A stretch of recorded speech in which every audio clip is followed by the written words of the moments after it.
All your favorite wrestling shows rolled into one.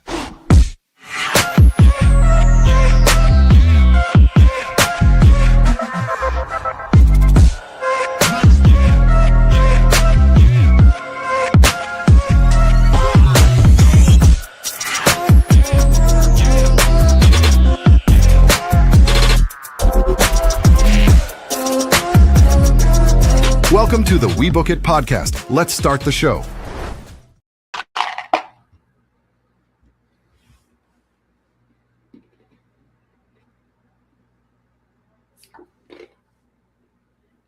Yeah. Welcome in, everybody, to another episode of the We Book It podcast. I am your host only for tonight. I am not the official host of this show. Those duties starting next week will be handed over to my brother from another mother, Big Daddy C.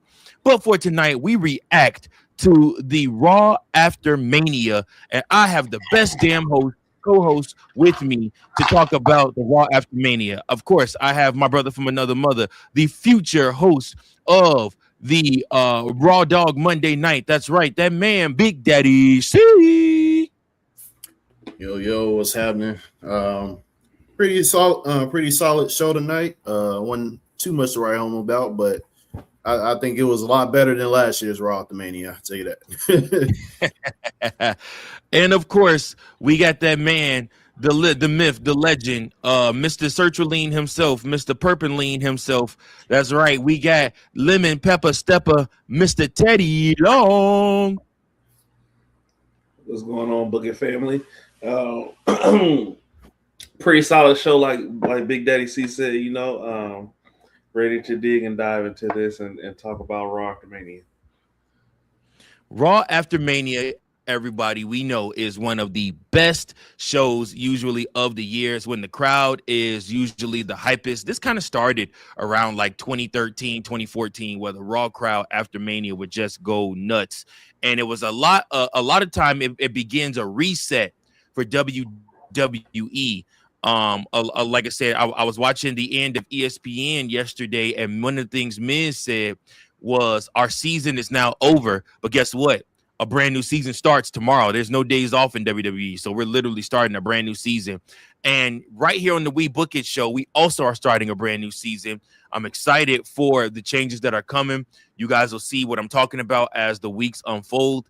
However, at the same time, I'm excited for the changes WWE is making because it looks like a lot of brand new faces.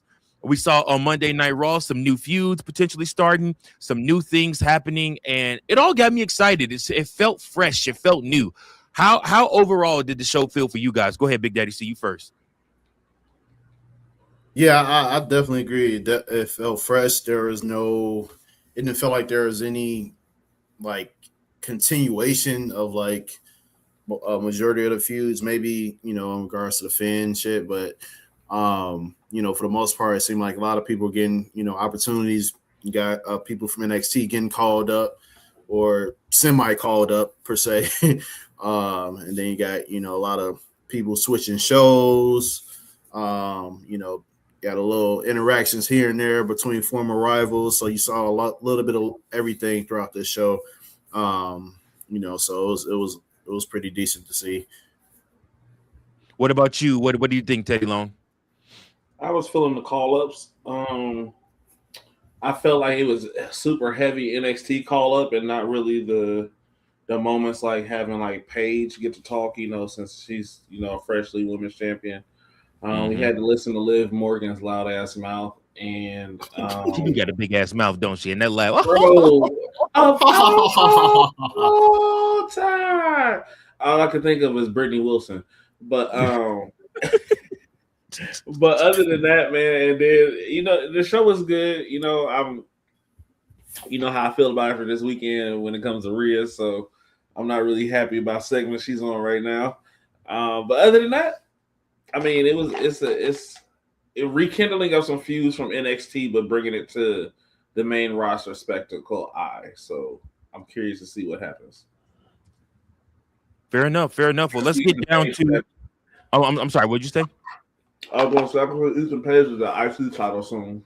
Oh yeah. So I wouldn't hate that. He's earned it. He has earned it. We'll get to that in a segment, but I have a lot to say about Ethan Page.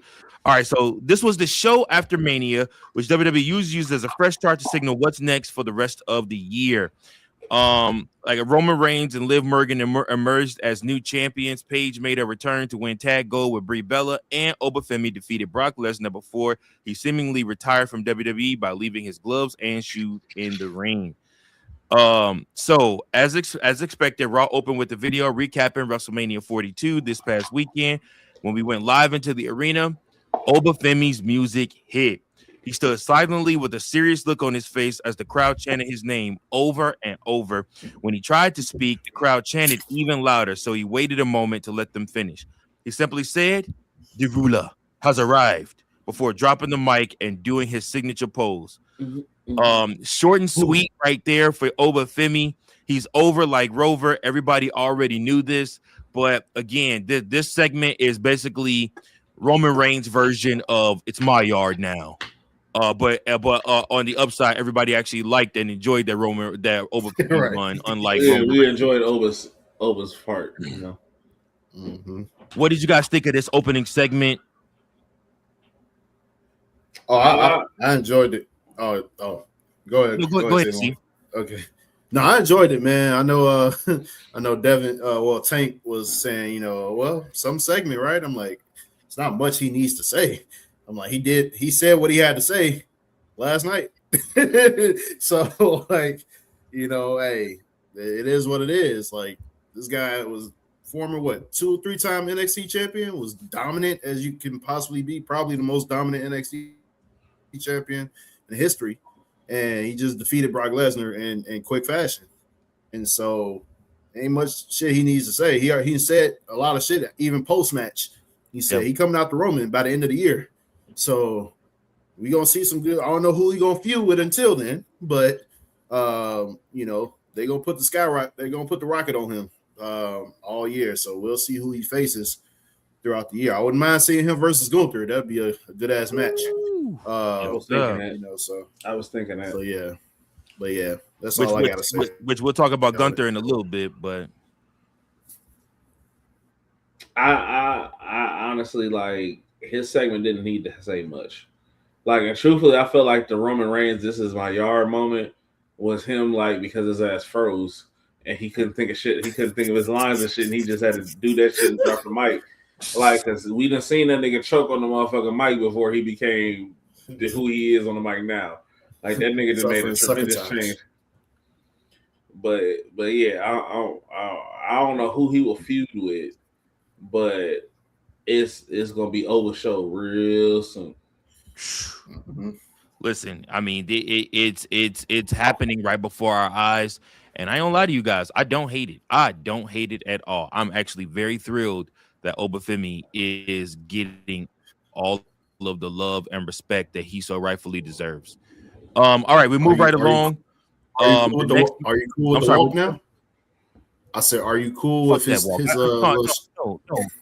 no. Still hate that walk. Still hate it to this day, to this very moment. To this day. Hey, you can hate it. Hey, you can hate it to this day. You can hate it to this day, but that motherfucker had 40,000 plus. Man, doing that shit.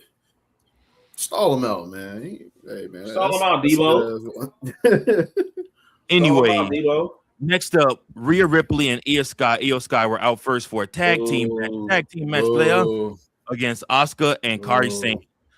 Sky and Sane started the action with a lockup. They spent a couple of minutes having a nice exchange before Ripley and Asuka tagged in. Cool to see that them go right into a wrestling match after this. Again, like I said, this was an intense battle of strikes. The Pirate Princess took out Ripley with a huge elbow from the top rope to the floor to send us to the break. We get back from break.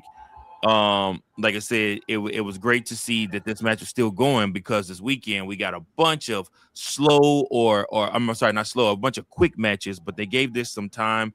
This wasn't rushed. The chemistry between these four women was well established. They had no trouble putting on a great match here.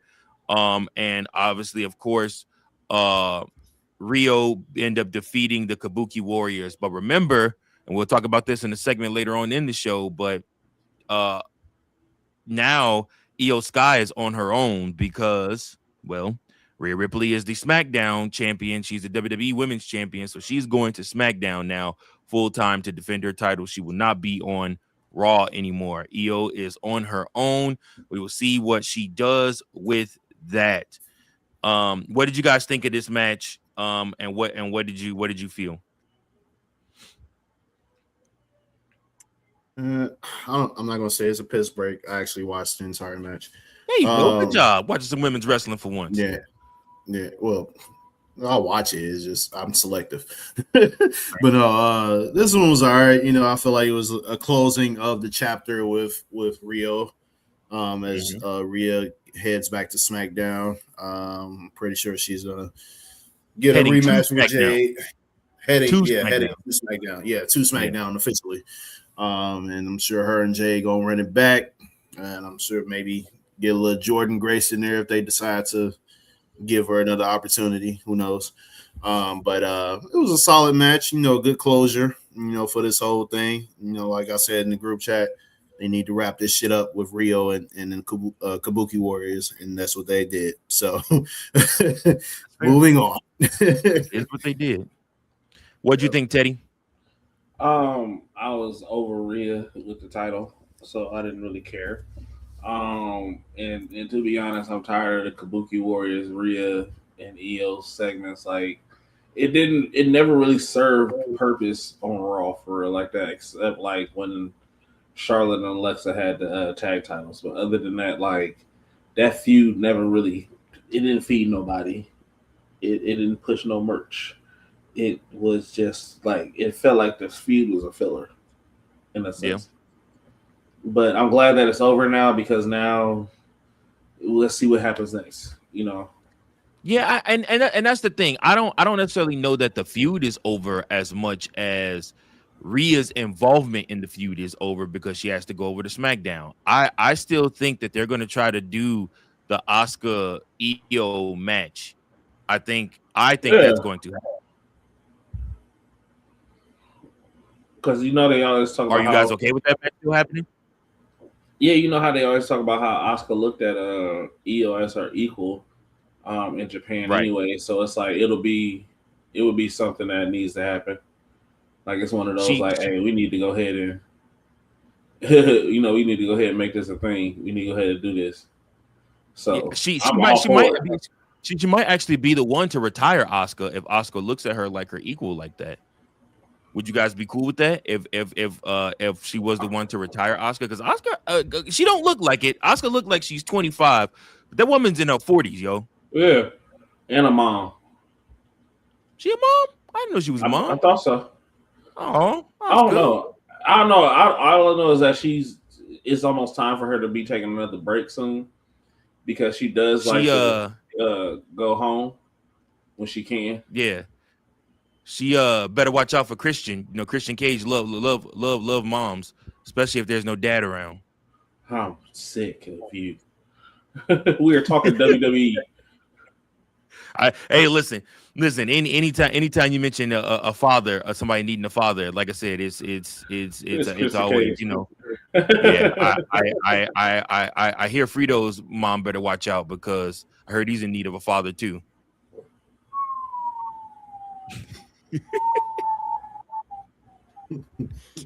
Wow.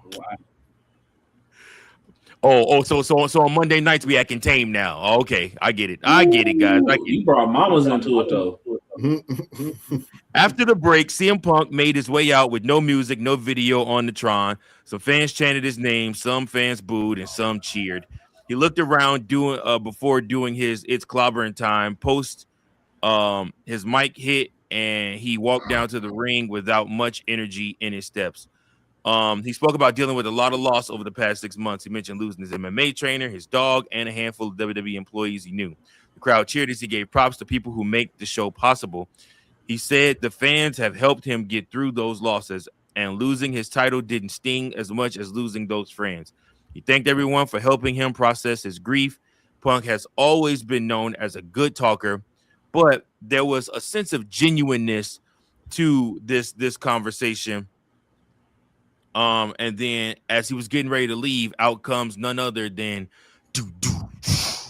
wrestling has more in one royal family. I don't know why I always say it like that, but anyways, Cody Rhodes comes out. Cody Rhodes comes out, and then Punk joked about going over his promo time, but Rhodes had a serious demeanor when he came out. He said he expected a different reaction from him after losing his title. Punk said he doesn't feel like a loser, which seemed like a surprise to Cody. Rhodes told Punk he had a WWE title shot waiting for him whenever he wanted. So this segment in itself definitely set up the future. You also see a different side of Cody Rhodes. You guys felt the darkness in Cody Rhodes? We've been seeing it. I mean, that match he had with Randy, like, when have you ever known Cody to really just attack an injury? That's true. That's true. What did you guys think of this segment, and are you guys starting to see the turn in Cody Rhodes? Yeah, when he came out there, it looked like he was drunk as fuck. I was like, libations. You're right, yeah. I'm like, yeah, they teasing in the it weekly for sure. vodka bus. Right, yeah. They teasing it for sure. I think when this feud happens, I'm pretty sure Cody will be a heel superstar by then. So we'll see how that plays out. We've already seen people switch shows. We'll get into that later. So I wouldn't be surprised if CM Punk ends up, switching shows and goes to SmackDown. So I don't think there's anything left for him to do on Raw. I mean, now originally you split up him and Drew, so you sent Drew to SmackDown because you wanted to split those two up. But I mean, again, like I said, I don't think there's anything else left for CM Punk to do on Raw, like I said, and with the superstar that we'll talk about later that is seemingly moving over to Raw now, it would behoove them to move CM Punk over to SmackDown. And I said this, I think I was talking to one of my other buddies. I said this to him. I was like, I think it's time for CM Punk to head over to SmackDown, especially with AJ Lee seemingly taking a break from wrestling for a while. It's not a bad idea for Punker to move over to move over to Raw. To move over to SmackDown and get some time in over there. What did you think about this, Teddy Long? Go see first. He already talked. Oh, you did all that talking, so Hey, you was doing a lot of talking. I was zoned out for a second. Hey, look, brother. If you don't, I ain't gonna lie to you. Like you was going for it. You was going for a minute. Teddy, did you light one up before the show? I lit one up during the show. He's like smoking right now. You said what? He's smoking right now. He fired up now. He fired up now. You're late to the party. Hey, add Bird to the thing. Like, yeah. Greetings, everybody. I would like to welcome in to the show for the first time, even though he's in the dark. I don't understand why. That's creepy ass shit. Yeah, relax. No, man, I just texted the boogeyman, and I'm coming to get you. I'm coming to get you. Man, I just took some melatonin, so that's why I had the lights off and whatnot. But yeah, man, it's nice to finally be here. So yeah, it's good, fellas. Yes, sir.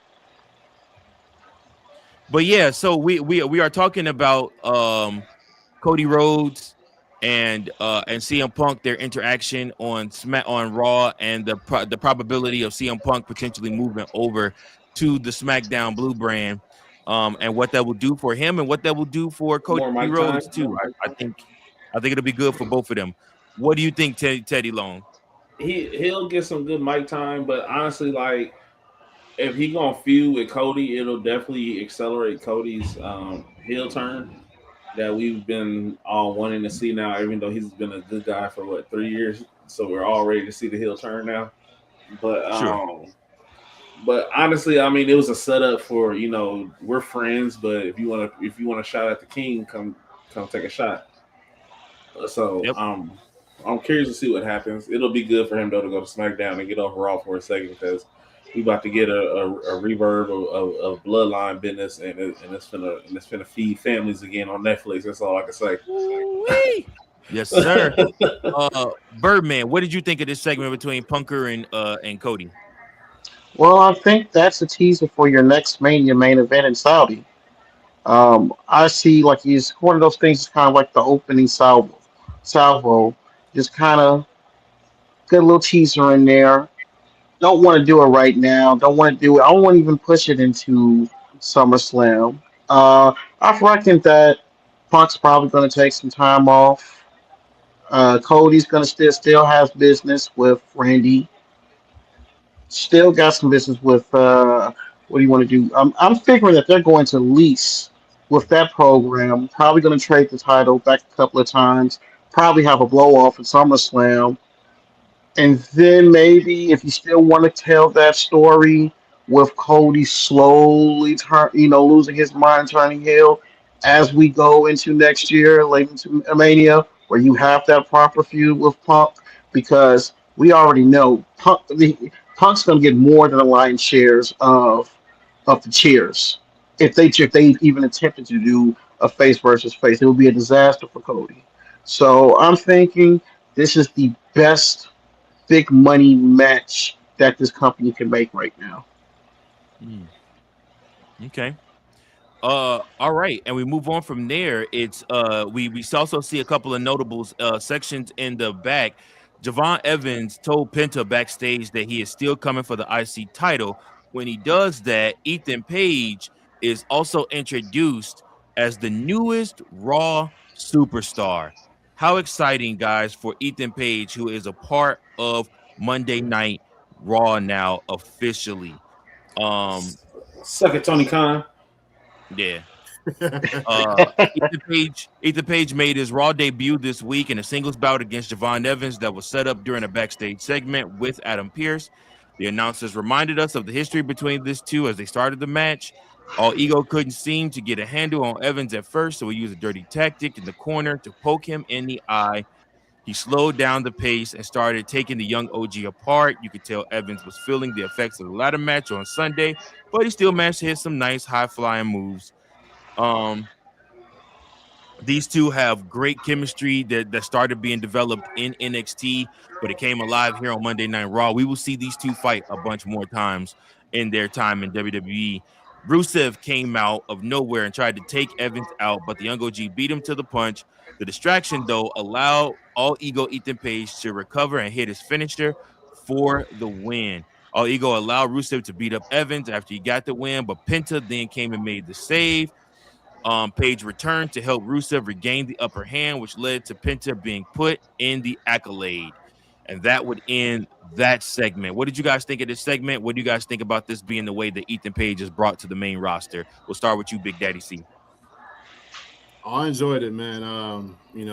Just ever since Ethan Page got to NXT, I've been a fan of his. I didn't really fuck with him like that in AEW, but I guess it was just because of who he was partnered with around that time. But but once he got to NXT, I was like, all right, Ethan Page is pretty solid. And so once he got called up, I was like, all right, now they got something. Now we got something. I know they teased the called up. What was it, last year? He had a couple of matches on Monday Night Raw or SmackDown, one of the two, with Joe Hendry. And but I'm glad he's officially on the main roster now. Definitely think him, Javon Evans, Penta, that'll be a good solid, core to have fighting for the IC title. What do you think, Teddy Long? I think it fits him to a T. Like he ain't had to switch up who he is. Like Ethan Page is going to be one of the greatest heels to go down. Like because he will always and forever be a heel with his character. Like you don't see fan favorite, but he's a heel favorite. Like he'll be one of those ones. And this feud for the IC title, like I can see it changing between all four of them over the course of this year. Even with Rusev getting a title run. But yep. It'll be good because Rusev and Penta could actually got a lot of good chemistry together. And it's crazy because they're former AEW guys, and then you got former NXT guys that built their own chemistry. So yep. Like they didn't fought each other before. They didn't have their moments and stuff. So it's good to see that stuff. And then now, but also at the same time, you got 3 former AEW guys that got chemistry. You know, when you split the pie up like that, because even though Ethan Page and Javon got their own from NXT, you know, you got Ethan Page, Penta, and Miro, or now Rusev that had their own. But who was Ethan Page's partner in AEW? It was him. The bald motherfucker. I forgot his name. SoCal. Yeah. Kyle Fletcher? No. Damn, I keep forgetting the motherfucker name. That's Josh Alexander. Because they were partners. They were partners in TNA, if I recall. We the North. Yeah, I don't want to talk about We the North. Yeah, it was that one bald dude, the one bald black guy. I forgot his name, but they were attacked. Oh, Moose. No, oh my God. I'm fucking with y'all. I'm sorry, Claude. Why did you say why? Oh, he said it. He said it. Man, listen. I know he didn't. Man, look, man. See, I have to do it, bro. It is a part of the pod. It has to be done. Okay, that's okay. You will live. That shit taking forever to load up. Never mind. Keep talking. Before you even start. Hold on, AEW. Why he's looking at Birdman? What were your thoughts on this segment here between with Ethan Page and how they brought him out and immediately enter him into the Intercontinental title picture? Obviously, well, you give him a direction right off the bat. With he did everything he could at NXT champion, North American champion. He's been there for almost 2 years, just about. And he got a lot more mileage out of him than what Tony Khan was able to do. So the fact that you have him in a program now with Penta, that'll be a good I think a good feud for Penta. He's still new as a champion. He's only had the title for about 2 months. So I think they'll put the title on Ethan Page off the bat. I don't know, but hey, I think they get some good matches. As for Rusev, at least he won't have to be in catering. You're gonna have him. Yeah. You got Scorpio Sky. Scorpio. Oh God, Scorpio Sky. That was the black ball guy that we was teaming with in the AEW. I almost said Ricochet, but he's just the latest bald black guy, but I don't know if we really call him black, but it's another topic. Love our bald black guys, don't we, guys? Yes, we do. Hey, come on! I said we love. You can't see me. Just like Moose. I'm sorry, Claude, but I will say, see. So it's like I said, so you can stop hating on this. Man. Fuck you. I will, man. We will not be friends if you give me a fucking Moose shirt. Why? What did Moose ever do to you? We will not be brothers if he's trash. Bro, Moose been cold for so long. You are so underappreciating that man. No, bro. No. Moose been cold. Hey, he better than the fucking Bellas. Yeah, yeah. Well, I mean, that's not saying much. I mean, like that's apples and oranges there. Look, he may beat women, and he may be a Tessa Blanchard apologist. I mean, that's not really good thing to say, but if he's not trying, I didn't even know about that. But thanks for telling me that. So it gives me another reason not to fuck with. No, There you go. There they go. All right. Next up, y'all. We have Liv Morgan coming out to the ring to celebrate winning the world title from Stephanie Vaquer at WrestleMania. The rest of the Judgment Day were also by her side. This new incarnation of the Judgment Day is simply JD Madonna. It's the Raquel and Roxanne, and of course the women's world champion, Liv Morgan. She put over Vaquer, giving her a good fight, but she also praised herself as the most talented woman in WWE. Then next thing you know, Sol Ruka from NXT came out and said Morgan has been an inspiration to her. Morgan thanked her, but also told her to get the hell out of her ring. Then Adam Pearce came out, brought a ref to make a singles match official. They got started after the break. Ruka took control right out the gate. This match was okay. You could tell that, like I said, Ruka kind of was trying to figure out things, and trying to get her way. There were some highlights, but it was still kind of some nerves on her part. Ruka did hit a soul snatcher and a dive over the top rope that woke the crowd up and got a holy shit chant going. Unfortunately for her, Zarya showed up and attacked her former friend while the ref was occupied. The attack took too much out of Ruka, and Morgan was able to capitalize with her finisher for the win. So the women's champion keeps her heat, and you keep the feud going between Ruka and Zarya that will be displayed on NXT, I'm sure, tomorrow night. So like I said, they were still figuring things out. Ruka kind of is going to find herself, I think, in that tweener spot where she'll do a little bit of NXT, do a little bit of main roster work. However, like I said, what did you guys think of this moment for Ruka, her first debut on Raw, and not first debut on Raw, but her opportunity here on Raw? You could tell that they're inching towards her probably sometime here soon being full-time main roster when she finishes up with Zarya. What did you guys think of this start, Big Daddy C? They needed an influx of talent, man. Yep.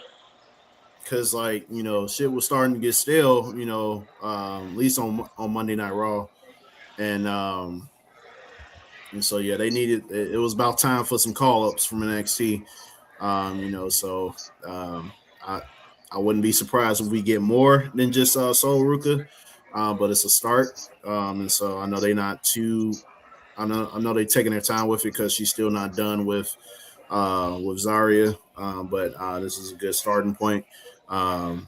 So we'll see how everything plays out over the coming next few weeks. What do you think, Teddy Long? Zarya be pissing me off.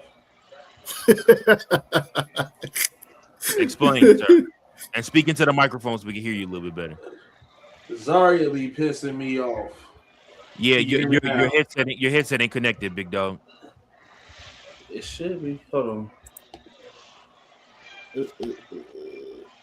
You coming through your speaker, not. How about now? Now you can hear it. Yeah, okay, it's better. Zarya be pissing me off. Okay, explain. All right. I'm tired of her braids. I'm tired of her makeup. And I'm tired of her always fucking up Sol Ruka matches just because she a fucking hater and she can't get the job done. Okay. But you know what's crazy? She's really beautiful without those braids. I know. I know. Makeup. Like she actually is. Really I know. Beautiful. Like she look crazy. Yeah, her on-screen character is crazy. Yeah. It looked like my man's off Star Wars that had the I can't think of his name.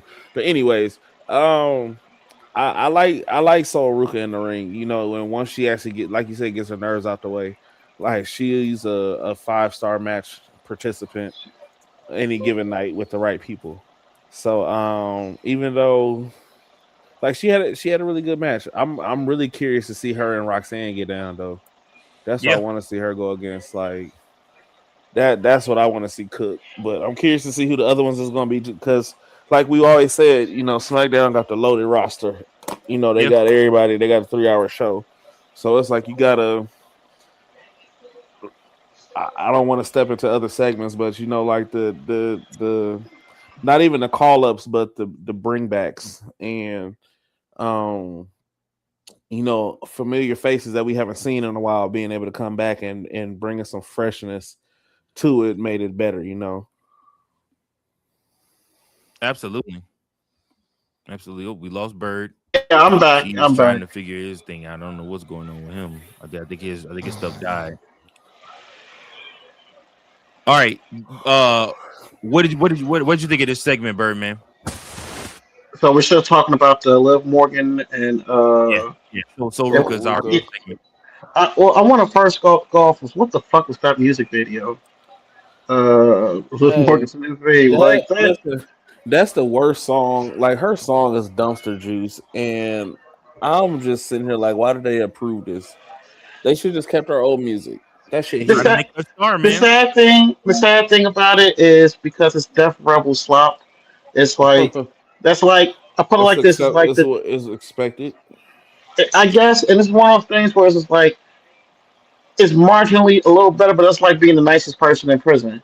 Like there's little to no value in a sense, and I can at least say that well we know who it is the first couple rips because I think a huge problem, and this is especially so prevalent in like the Royal Rumble when you hear like the first 5 6 seconds, you're like, okay, who is this person? Who is this person? So at least you kind of it's distinctive, but that's pretty much the only thing I can say about it. I think it was a good showing or so, and it's about time that as soon as she has her run up in NXT, like who's really going to need women is the SmackDown because that roster is just depleted as all hell. Everybody So, getting pregnant. what would you say, Mike? I said everybody getting pregnant. Oh yeah, everybody, you get pregnant, you get pregnant. Yeah, and I think that was another thing with especially, and I know we're gonna do when you guys do the proper Mania review about how I figured Bianca was going to play into the Jade and Rhea finish. I thought, and that kind of just put those plans in kaput. So that said, you're gonna need those NXT women sooner rather than later. So it's going to be, a good step of science to come within the next weeks and months as we deep dive into Liv's reign. Yeah, absolutely. Absolutely. All right, next up, we get the video montage of Brock Lesnar possibly retiring. Then Logan Paul, Austin Theory, and Paul Heyman came out and they cut their promo. Heyman said he had a whole speech prepared, but he is still reeling from what happened to Lesnar and Mania. He handed the mic to Paul, which got a loud boos from the Vegas crowd who hates Logan Paul. Social media star said he hates the outsiders who come into WWE, which he was purposely ironic, hilarious. Heyman brought out Braun Breaker for his first Raw appearance since his tricep injury. He called Seth Rollins weak and bragged about ruining his match with Gunther. Next thing you know, Seth Rollins shows up with a steel chair, but the trio got the better of him until the save was made by the Street Profits. They made a surprise appearance to even the odds. Looks like the Profits are going to end up being on Raw. Um, and like I said, this was okay. This was an okay segment. It was great to see the Profits back on television. Look like Montez just Yeah, dropped baby weight already. Like I said, you'll get a really good 6-man tag out of this at Backlash. And like I said, and then from there, the Profits will move to try to take those World Tag Team titles off of division, which I don't hate that either, especially like I said, since nobody wants the New Day to have those fucking titles anymore. Hey, Um, I do. no, the fuck you don't. I do. How No, the you fuck don't. you gonna tell me? How the No, fuck are you because gonna tell me? no. How the fuck? Like, How the no, fuck no, are because you you going love to wrestling fucking too tell much me? to be telling me that you want to Hey, watch the boring ass New Day win those titles with Grayson hey, Waller again. hey! No, no, no, no, no, no, no, no, no, no, no, no, no, no, no! Not that New Day. I'm talking Kofi and Xavier Woods New Day. We're not talking or including anything. He's not even a part of the New Day. He just hang out with them. Okay, Grayson Waller is not the New Day. So don't ever disrespect him like that ever the fuck He's again. the fuck. They call him Big G. He's part of the fucking New Day. No, do they announce him as the New Day when they introduce him? No, Yes, yes. he ain't the New Day, and that's not who I'm talking about. But watch your mouth. Keep going. Remember that big homie that they tried to add to New Day when Big E was out, and Odyssey then Jones, Oh yep, yeah, and then he got in trouble beating his girl. fucking Yeah. women did that to my man's, and it was a false accusation. It was crazy. Mm, But WWE don't like to play you them will say games. excommunicated based on the was it? Did it end up being true or was it an It actual was false false. Odyssey? Nah, that shit No, was not It false. for wasn't true. Odyssey. I'm talking about Mike's boy. well, Moose. Nah, I, Mr. Three Eyes from NXT. Oh, snap! You talking about Velveteen, the Velveteen Dream? Oh man, that was my man, boy. Velveteen Dream. Velveteen Dream. You know what's that? Hey, Velveteen Dream got did dirty, bro. He was cold. Yeah, bro. You know what's sad? He could have been, bro. I can't hold you. He was nice in the ring. What? You know what's sad? Cold in the ring. He was Trick Williams before Trick Williams. If the allegations never came to be, chances are he would have been in one of those main events this weekend. At this point in his career, you talk about probably one of the biggest what ifs, at least in recent memory, of what could have been. And that motherfucker, like, did he ever win the NXT title or no? No, he never did. Adam Cole. Yeah, he kept losing Adam Cole. Yep. Oh, okay. Yeah. But they was putting on fucking 5-star matches, bro. Yeah, they were. Yeah. 5-star matches. Even in his last match on NXT was a fucking 5-star match, bro. Yeah. What could have been? Will never be repeated, boy. Never. So I want to hop in on my thoughts on this segment. Hey, please, somebody talk. For the love of God. I want to. Yeah. So with the we'll start with the package with Brock the Pisser lover. Sorry, Justice for Janelle Grant. What can I say? But I don't know. Do you guys think that this is it for him? Is this not going to be where? Nah, I see SummerSlam being it for him. And I don't. And this is the thing where people were talking about. Well, Minnesota, it's his hometown, and I think the thing is, he lives in South Dakota. He said he live in Saskatchewan, up in Canada. I thought it's either one of the or, but I don't know if he still claims Minnesota. No, he still claims Minnesota. No, he don't claim Minnesota, but he lives in Saskatchewan out in fucking middle of nowhere. Shout out to 50 Tyson. Wrestle match out there. Yeah. And now again, you still have the Gunther favor. How that's going to play in the coming weeks and months.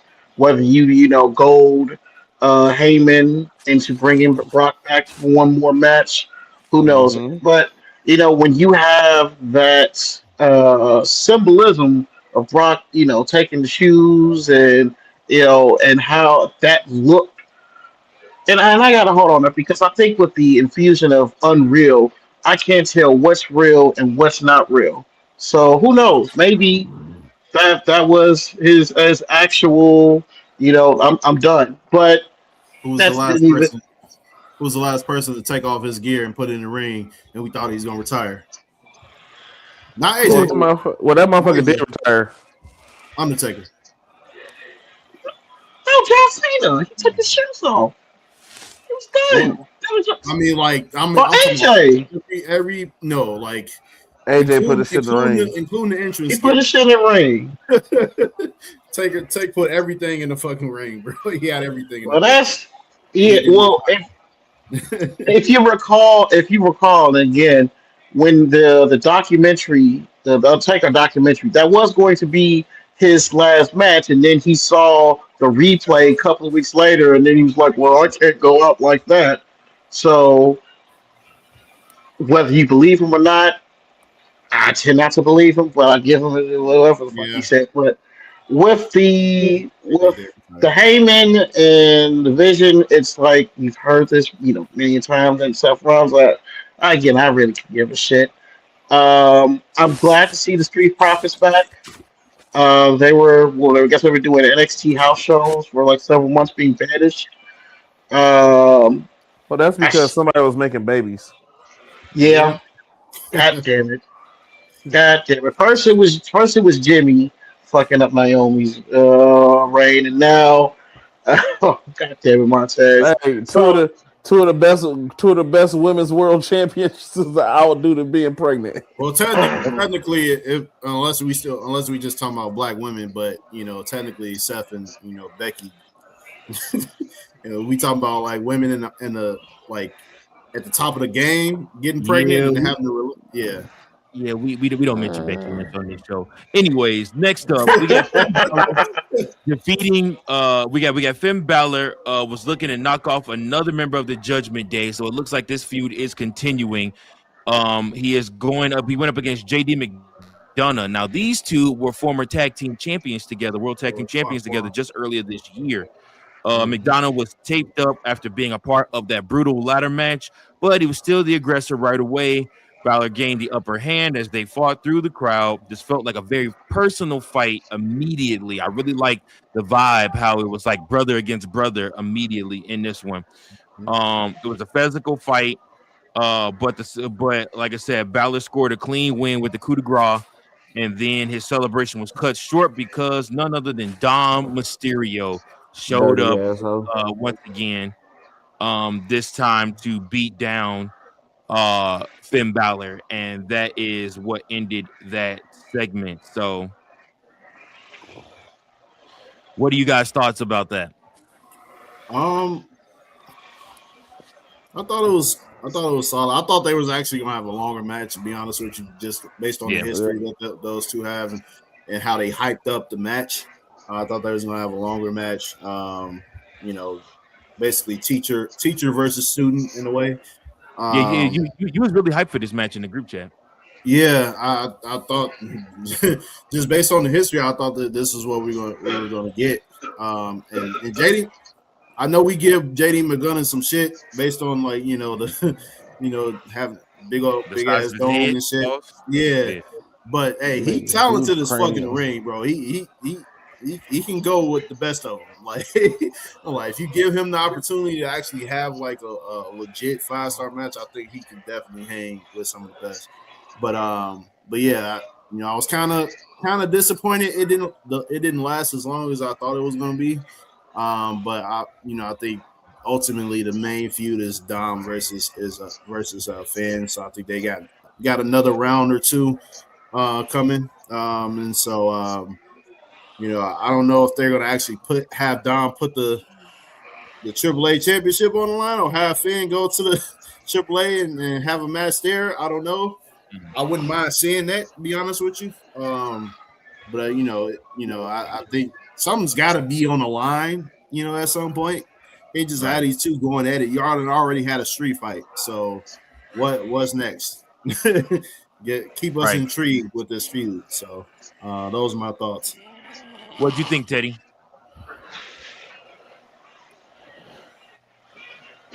Bro, this nigga real life fell asleep, bro. No, I ain't fall asleep. I'm thinking. Bro, this nigga. No, I'm thinking. I ain't sleep. Can y'all hear me? Yeah, we can hear you. I ain't sleep. No, I'm sitting here thinking like, bro, that weed knocked him out. You ain't fooling me. Hey, nigga, nigga, if you shut the fuck up, I can tell you what I was thinking. Damn. Okay. What were you thinking? Like, honestly, no, because in my thoughts, it's like I wish that they would have let Finn play more mind games with JD before like actually getting him in a one-on-one match. Like catch him backstage. Fuck with the Judgment Day in a way where that like it just doesn't seem like a vague I got my lick back. Because then when he's done with JD and them, like what's gonna be next for Finn? Because with Roman in this title right now, it don't seem like that bitch going anywhere no time soon. That shit's for anybody. Yeah. For nobody. It's gonna be a rough wait for a minute. What did you think, man?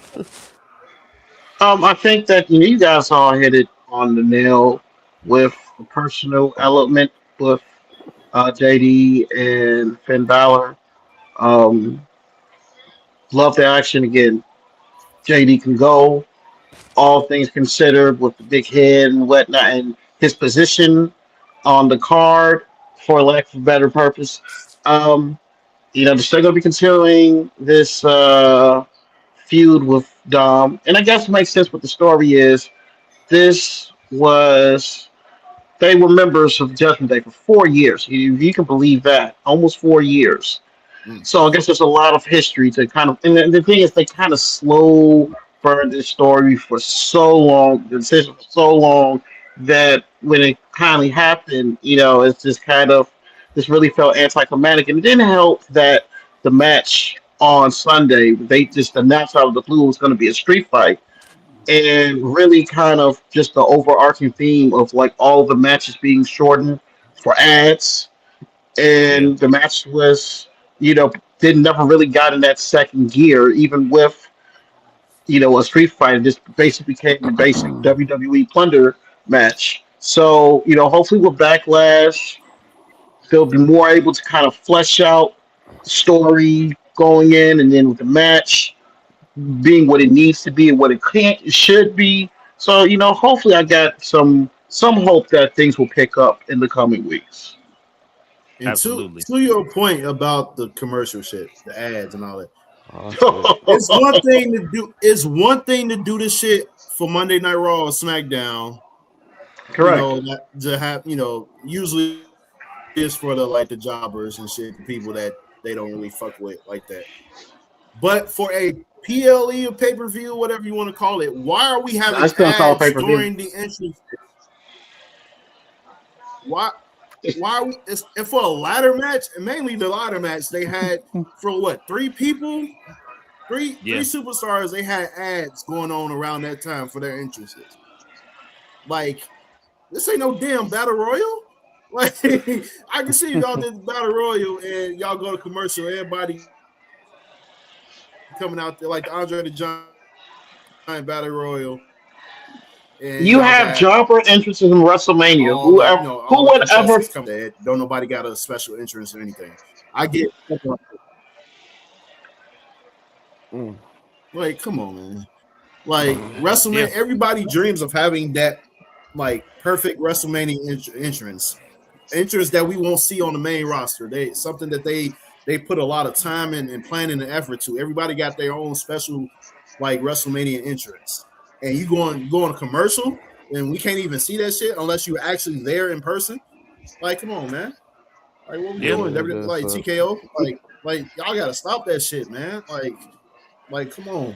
When we was on the network, we ain't have to worry about that shit. We was on Peacock, we didn't have to worry about that shit. We go ESPN. The word is on the street, which I am beginning less and less to believe in anything that comes from the IWC. But the word on the street is that ESPN feels like they're not getting their money's worth in this deal with WWE, so they chalked the matches full of commercial breaks to try to make some revenue money back from this $1 billion deal that they made with WWE. You know what? You know what this is? This is why you don't do deals with the devil. And the devil in this case is the fucking mouse. All right? The mouse is not always good for anything. All right? So this is why a lot of people don't fuck with Disney, because of shit like this. They watered down damn near everything that they touch. All right? And we dealing with it with Marvel to an extent, but now we got to deal with this shit with WWE, and it's pissing me off. And TKO decided to get money hungry, and it's like, oh yeah, we go ESPN, we got all the NFL, NBA, they tuning in, blah blah blah. Like no, come on, man. Like, it was we didn't have to worry about this shit. Now we got to worry about it, and on top of that, expensive ticket prices. Like, come on, man. Well, there's a couple of things that I want to unpack. Number one, we are on the internet talking about wrestling, so we are all part of the IWC. Yeah. Number one. Number two, that's not. I want to be a hidden mic. Number two, I think it's a smorgasbord of, yes, ESPN, whether those reports are accurate or not, but since TKO bought WWE and with the merger and Endeavor, and we have seen just the initiative of everything that has happened, whether it's the overabundance on celebrities, whether it's the ads. I mean, you look at that. Look at the ring. Looks like fucking Pete Davidson's body. All of these ads, and all of these, like the thing they think that the ad they got marketed on the damn tables, Slim Jim tables, And to the point about having jobbers interest in Wrestle fucking Mania, like I had to go on Twitter to see Dragon Lee's interest, and he had really cool gear. And imagine this is something that he was, brainstorming in his head for all this time, and he's had this elaborate setup, and nobody could see that unless you're in the arena. And it just kind of just really is like a microcosm of like WWE her day in a nutshell, and this the kind of just direction that things have taken. And I don't know if you guys were aware of the leaked audio that came out earlier today with Mark Shapiro, and he was pretty much talking about where fans, disapproval of some of the decisions that happened with the build up to WrestleMania. And he said that, well, we feel that things are a success with the celebrities, with the marketing, and he said that he's willing to have those new. If it means that they're going to have new eyeballs on the product, I don't know who those eyeballs are. And he said we may be alienating some old ones, but it's a risk that we're willing to take. And that's what we think. That's what they think about us. That's what they think about us. For sure. For sure. Thank you for breaking that down. All right. So the final segment of the night saw Roman Reigns come out to celebrate winning the world title alongside his cousins, the Usos. The OTC says he has missed having the trust of the Usos and doing business with them. He told them they are stronger together than they are apart, which they always have been. He recalled how they ran WWE for 4 years together and asked if they would be by his side again, not as underlings, but as equals. So seemed to be on board. I'm sorry, Mike. When Jacob Fatu showed up, he was not there to acknowledge the champion. He was not there to join the bloodline. He was there to challenge them. He said he wanted to upgrade his life at Backlash, but Reigns questioned if he's ready to carry the title yet. He said he would see his little cousin next week and made his exit. Love this setup here for what is to come for these guys, which is literally a match at Backlash, with eventually, I think, another match coming after that, where in that next match, Jacob Fatu will have to join these guys in the bloodline and basically self-serve Roman Reigns and do his bidding for him as a part of the bloodline. And he will be successful while he's a part of it, but he eventually will turn on the bloodline, costing them also. Big Daddy Steve, what are your thoughts on this segment and the close out of Monday Night Raw? Oh man, I was locked in. I was shocked as hell. I was not expecting to see Jacob tonight. Like, right. I thought if anything, he was gonna go after Cody or try to get into the mix for that championship on SmackDown. But yeah, I was not expecting him to show up tonight on Raw, man. And I was like, oh man, we getting Roman versus Jacob. I'm like, right. off rip. Yeah. I know they had a little teaser like when Roman initially came back, after losing to Cody, and he had the feud with Solo and all them. I know that like they teased the whole Roman versus Jacob. Wait, they did have a match, right? Roman and Jacob? They did have a singles match, right? At it wasn't for no championship, obviously, but like it was probably. I don't think so though. No, they've only fought in the bloodline versus the Solo's bloodline. They did a tag team match, him and Cody versus Jacob. Versus Jacob and Solo. That's what it was. Okay, yeah, that's what it was. Yeah. Yeah, so but they've been teasing Jacob and Roman since Jacob first came in. Yeah, right. Yeah. So now we family. We about to get the match. So I don't think Jacob's gonna win. I think absolutely not. He's not. Absolutely not. First time he gonna lose and Roman gonna big cousin him. But then the second time Jacob gonna come back for it and he gonna be like, all right, you lose, you gotta acknowledge me.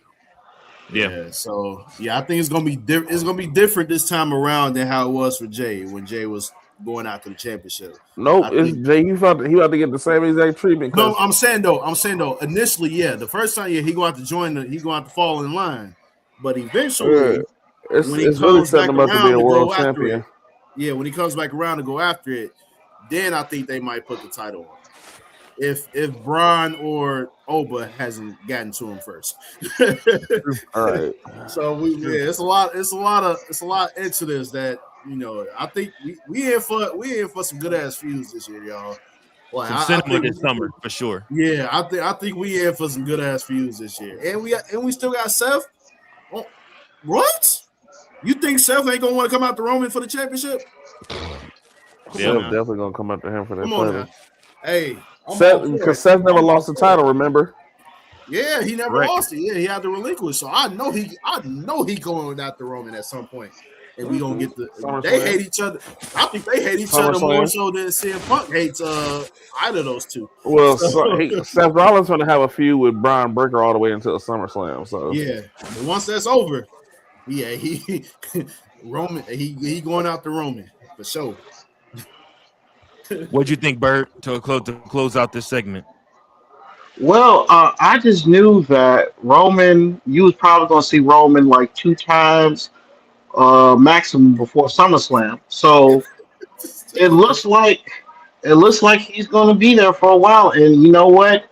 With him beating Punk, I was like, as long as you were not going to have an absentee champion, because the reason the World Heavyweight titles was in this current iteration was created was to address the fact that he was never on the fucking show to begin with.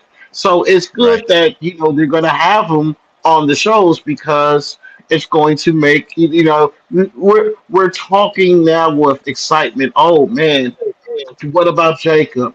What about Seth? What I think they're going to do, I don't know if you guys talked about it at the beginning of the show. The money is Oba. Yeah. Oba, Roman, SummerSlam, you strapped the rocket. I think after the events of last night, you strapped the rocket on him like the same manner that they strapped the rocket on Brock in 2002. I think that's when you pulled the trigger. I'm not even waiting for next year. I mean, you can understand that with maybe one, but if you talk about all the guys right now, who is when we talk about the future, the Jacob Fatu's, the Braun Breakers, the Obas, even if you want to put in Javon Evans, it's still green. But of all of those guys, who is ready right now? Who do the fans say, "Oh, that's that motherfucker"? It's Oba Femi. You do the same blueprint that you did with Brock Lesnar 2002. You have him run through the King of the Ring. Maybe that's him in the final with, I don't know, maybe Gunther. Hey, and that's then my bad. Oh, no, you good. No, I'm saying that's the joy about all of this. With Brock supposedly retiring, like the oldest guys we really got on, like that's like the top of the food chain on Monday Night Raw are what, in their mid 40s at best, in Roman and Seth. Yeah. And they can hang, like they a different type of 40 than the previous era 40. So don't forget about the 51-year-old man, Rey Mysterio. Yeah. But for the most part, a lot of the other top guys you got Braun Breaker, you got Gunther, you got Oba now, like you got Javon Evans, all these guys like on Monday Night Raw. The hell, even now we got Ethan Page. You got a lot of these guys are young, like a lot of younger guys that can really not only be well on the mic, but they good as fuck in the ring. So like, they got a lot of shit they can work with going into the summer. Coincidentally enough, I think you have to thank MJF for that. for him mentioning just how old everybody was in WWE, at least all the top guys, and how old they are. Yeah. I think WWE pays attention to a lot more of what AEW does and what AEW has to say than they want to give credit to. Because I mean, literally, like I said, I mean, you see the changes they're making. A lot of them is based off the critiques of their competition, even though they say they aren't the competition. Hey, Hey, you think they told Roman as like, look, we gonna put the strap back on you, but we need your ass to show up a little bit more often. Yeah, probably so. Probably so. I And mean, like I probably said, at least The for the Street Fighter summer. done. Street Fighter is done. So he ain't got shit else to film. That's So why he said you gonna see me all summer long. yeah. Right. And don't ever let anybody tell you that those two companies are not competition because again, they draw from the same talent pool. Yep. Yep. Whoever becomes a free agent from one company most likely might be courted by the other company. So Mm-hmm. like when Right. they Well, say, "Oh, TNA there's did. not," we look if anybody who went to WWE World over the weekend and they showed all of the NFL title belts, who was the only one missing? Jacksonville Jacksonville. Jaguars. According to And Teddy who Long, else? Jacksonville Jaguars. So So like yeah, anybody said that to just tell them to shut the fuck up. Now yeah. I think with all of the promise that we saw tonight, the key is always going to be, and then Mario said Oba, you damn right. Yeah. The key is going to be the booking. It's got Mm-hmm. to be the booking because we can talk about for all this shit if we're a couple of weeks, a month from now, when we're talking about oh well shit because we already know how dry SmackDown has been. We just had the one of the feuds of all time with the Bloodline and the Wyatt Six that went for 6 months. Like Mm-hmm. I'm kind of afraid that with Solo, they're not doing anything now. They might just interfere in the Roman and Right. Jacob He match always interjecting himself. because you don't I don't know if they want to have Jacob lose clean because again they still want have ideas for him and obviously Roman ain't dropping that title anytime soon. And So it was there. ain't dropping Well, shit. hey, it's like yeah. So I'm looking at. I'm like I said, I'm looking at cautious optimistic Mm. for the next couple of weeks Now as we get let into me the next ask you pay-per-view. this. Do you think that when this feud begins, do you think that they treat Jacob like they did Kevin Owens, or do they treat him like Jey Uso? Mm. Jey Uso. They treat him like he's family. He is family to them, and Yeah, he's a Because good like weapon. family. 'cause people tend to forget what that motherfucker did to Kevin Owens for like a good ass 2 months. Like he was Yeah. kicking this motherfucker's ass every week, bro, week in, week out. Like That's what made the Sammy betrayal so rough for KO, and that's why he shunned him for a couple of weeks. yeah, like so I'm But hoping they do not do that to Jacob. I'm like Jacob that Mm-hmm. came too far as a singles yeah, competitor to like start getting like mollywopped week in, week out. yeah. No, he can't No, get they No, they I think up at all. gonna protect him more than that. They like I said, there's money in Jacob Fatu, and they know that. So I Yeah, full on expect them to protect him more than that. I do think that they will give him the Jey Uso treatment, where basically Roman will force him submission wise into being a part of his bloodline, and you know what I'm saying, and telling him, look, I can show you the way how to get everything that you want. Look at what I did for Jay. Look at what I did for Jimmy, and like I said, you could be a part of this too, even solo. So Facts. that's what you'll see happen. But listen, we yeah. got a jet. We are over on time. I appreciate you guys so much for tuning in to another episode of Raw Dog Monday Night from Big Daddy C, Teddy Lemon Pepper Step Along, as well as our guest host for this episode, that man Birdman. Appreciate you so much for tuning in, brother. Everybody, make sure that you like, share, and subscribe, and leave a comment below, as well as a 5-star review if you're watching this on Spotify and or Apple. Until next time, keep those book and pencils sharp. And